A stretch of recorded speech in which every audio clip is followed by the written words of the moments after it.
大家好，歡迎收睇澳洲社區快訊。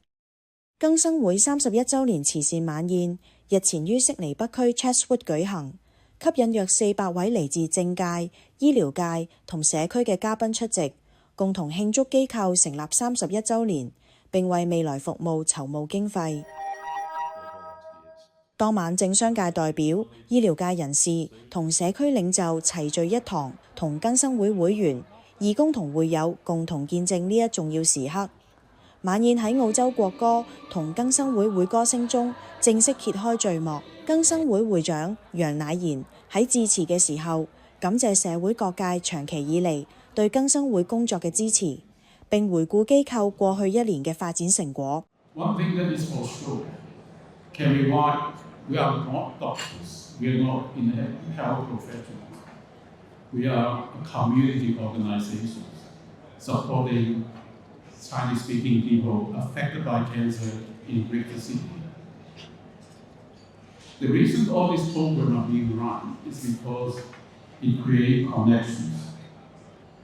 Connection creates trust, and trust is the central word.Trust your medical team is doing the best for you. Trust everyone supporting you. Just like Henry Wise's vision that no one should face cancer alone. We are all there to support you. Most important of all is trust for themselves.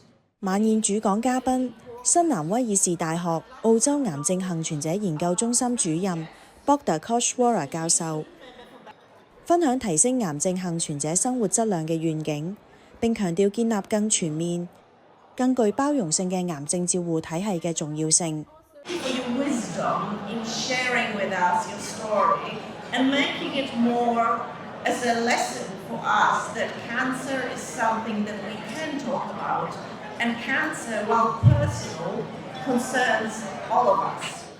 活動當晚，多位政界代表及社區領袖到場支持，並肯定更生會多年嚟為癌症患者及華人社區所作出嘅貢獻。